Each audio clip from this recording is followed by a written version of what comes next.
Hello and welcome to part 2 of my video about descriptive statistics. I do sincerely apologize for waiting 6 whole months to post part 2. Nobody contacted me to say that they were in big trouble waiting for that video, so hopefully everybody's all right. Hopefully they were able to find some educational resources other than what I did not post. In this video, I'm going to continue talking about various descriptive statistics, and this time I'm going to talk specifically about something called sum of squared deviations, which is also sometimes called sum of squared errors. Usually it's abbreviated capital S, and it might have various other names that you see it go by, but I usually just say sum of squares, and sometimes I slip up and say sums of squares just because it comes out of my mouth that way. But technically sum of squared deviations, at least in the textbook that I'm teaching from. Now, in the previous video, 6 months ago in part 1, we had already worked with this nice small data set. And so we have 2, 3, 3, 1, and 2. And this data, it could be anything. It could be like a count of the number of times that students in the classroom raise their hand. It could be the number of peaches eaten by somebody in a business meeting. I mean, there's all sorts of things that we could be studying in psychology. I am teaching psychological statistics, although you could use this for other fields.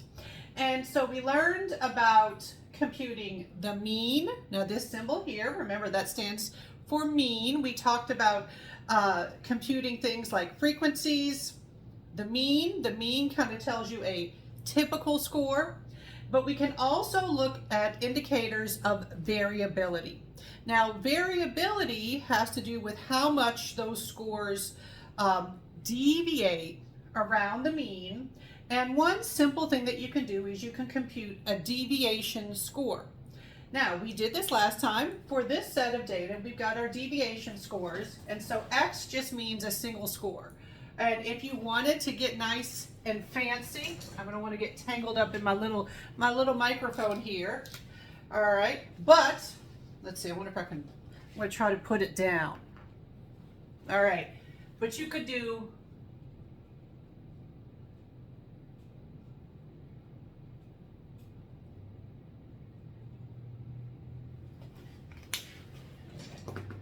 all right. The purpose of that is just to show you notation.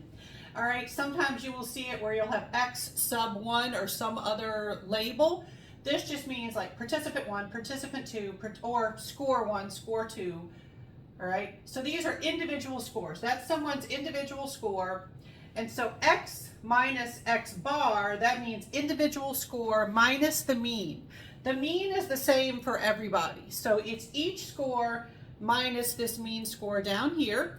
All right, and I already computed these in part 1, but here they are again. All right, so you get like negative 0.2. How did we get that? 2 minus 2.2.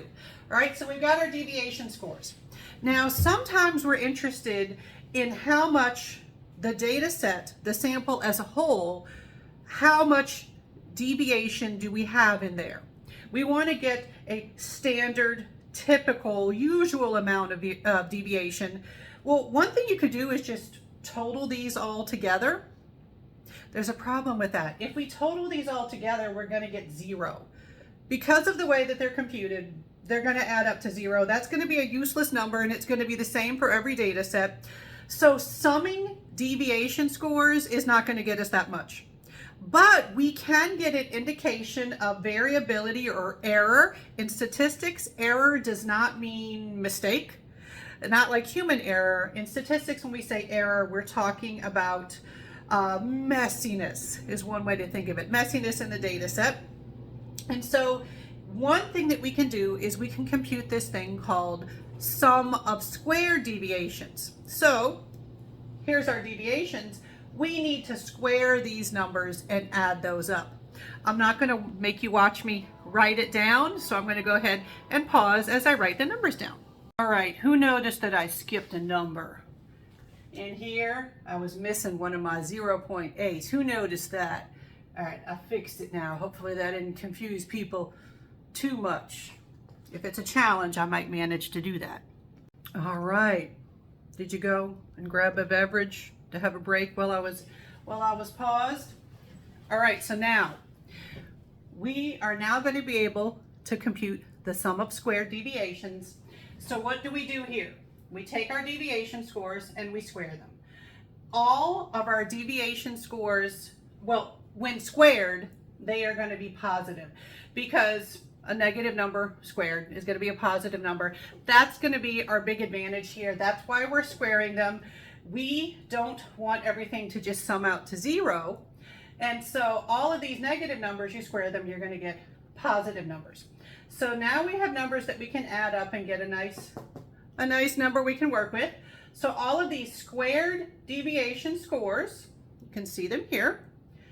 Then we sum them. Now remember, those of you who need the refresher, this sigma symbol, yes, I know people are using sigma in different ways, but in Greek letters, that's a sigma. In statistics, that stands for sum or add up. You add up your square deviation scores. That's what that symbol is. You take these scores, you add them up, you get 2.8. Now, some of you, if you think like I do, when you see this and you're learning about it for the first time, you may be thinking, okay, 2.8. What do we do with that? Well, the reality is the sum of squared deviations, or the sum of squares, we often don't report that as a standalone value, but it is very important for computing other things, other indicators of variability, and it's going to be important for some statistical procedures that I'm going to be covering later, things that we use for hypothesis testing. We often, for experimental designs, this sum of squared deviation score is very important. All right, so it's important to know how to do this, but on its own, it's like, is that an interesting score? Well, we can make a more interesting score. I'm going to talk about that in part 3, and I promise I won't take 6 months to post part 3. Maybe a little less.